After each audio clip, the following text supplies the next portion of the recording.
Oke, Assalamualaikum warahmatullahi wabarakatuh. Di sini kembali lagi bersama Mr. Shirley. Kita akan membahas mengenai permainan bagia untuk mata pelajaran pendidikan jasmani, olahraga, dan kesehatan.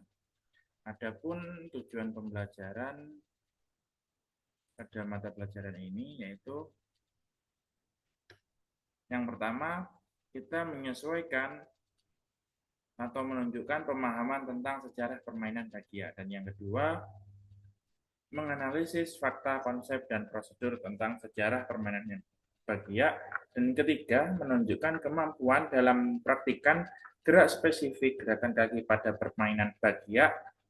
4. Menganalisis fakta, konsep, dan prosedur dalam melakukan gerak spesifik gerakan kaki pada permainan bagia. Dan tujuan yang kelima yaitu menunjukkan kemampuan dalam mempraktikkan gerak spesifik gerakan lengan pada permainan bagia.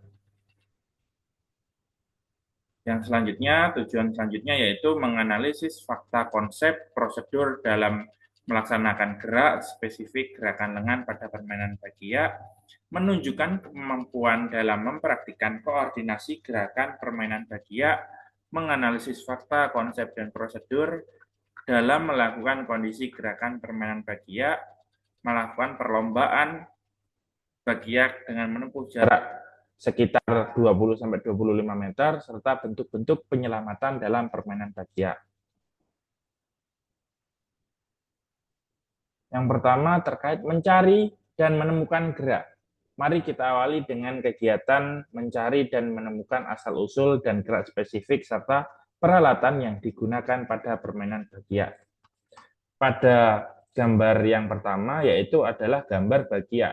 Sedangkan gambar yang kedua merupakan gambar bagaimana cara ataupun melangkahkan kaki menggunakan bagia. Dan yang ketiga yaitu terkait bagaimana cara kita mengkoordinasikan teman satu tim dalam permainan bagia, dan yang keempat yaitu gambar lomba permainan bagia.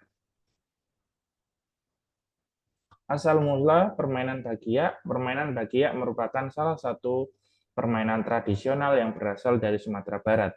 Permainan ini muncul sekitar pertengahan tahun 1970-an. Selain itu, ada pendapat lain yang menyebutkan bahwa permainan ini berasal dari Kabupaten Kampar, Provinsi Riau, yang disebut permainan terompah panjang. Seiring berjalannya waktu, permainan bagiat juga mengalami perkembangan hingga ke daerah-daerah lain.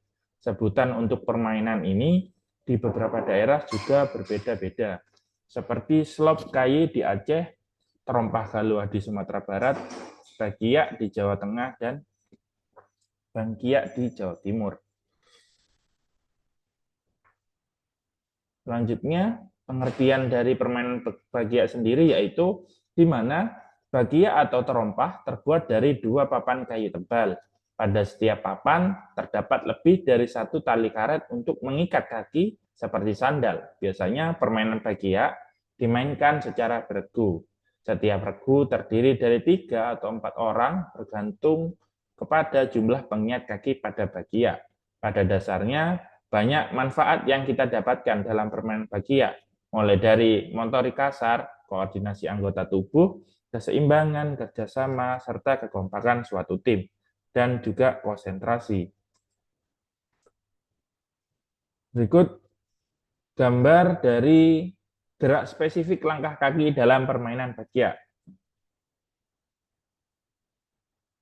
Yang kedua, kita menganalisis terkait gerak spesifik langkah kaki dalam permainan bagiak. Yang pertama, saat aba-aba dengan kode bersedia ataupun letakkan sepasang papan bagiak berdekatan dengan kedua kaki berdiri.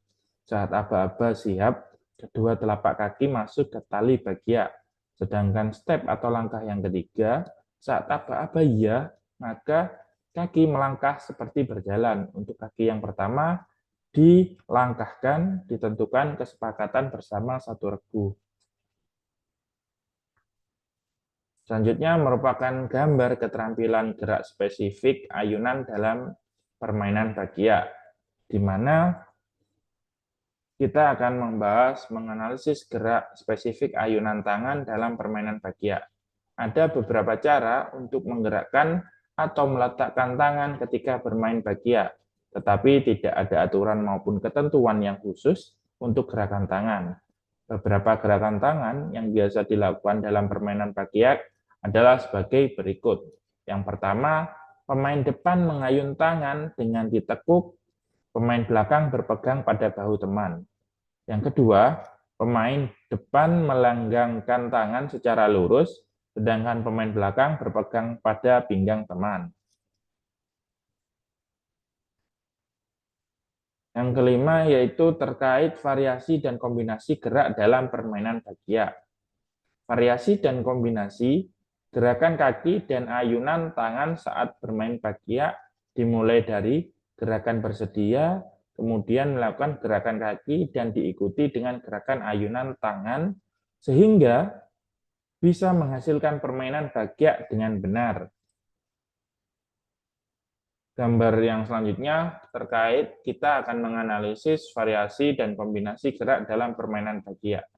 Beberapa langkah yang bisa dilakukan yaitu pertama membuat kesepakatan urutan pemain, seperti pemain yang menempati posisi paling depan hingga paling belakang.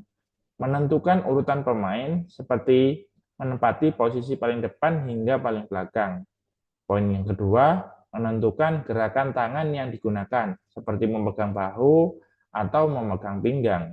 Menentukan kaki yang digunakan untuk langkah kaki awal, entah itu langkah kaki kiri ataupun menggunakan kaki kanan.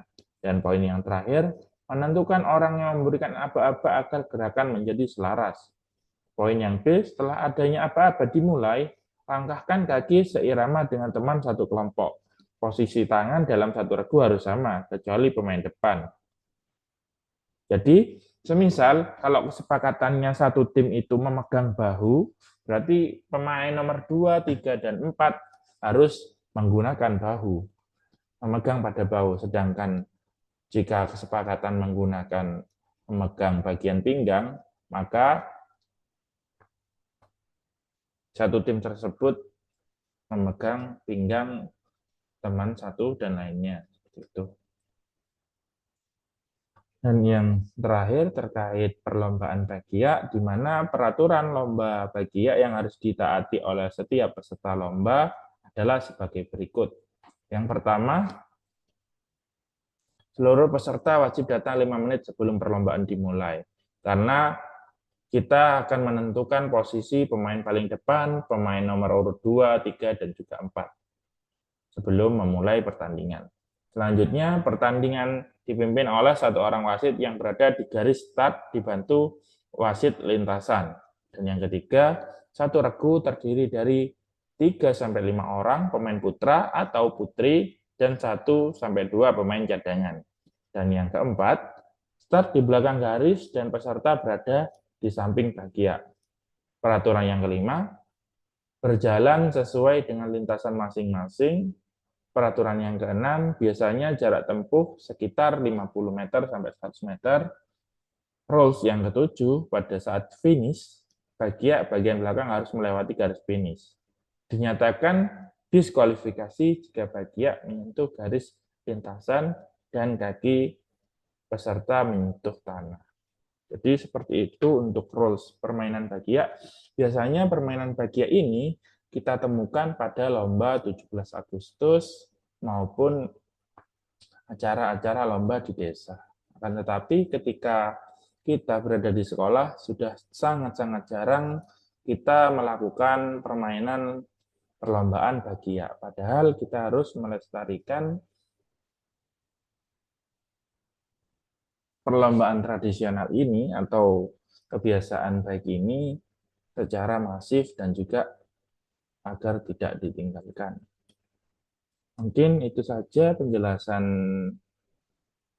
materi PJOK hari ini dari Mr. Firly terkait permainan bagia. Kurang lebihnya mohon maaf. Wallahul muwaffiq ila aqwamit thoriq. Wassalamualaikum warahmatullahi wabarakatuh. See you, sampai ketemu minggu depan.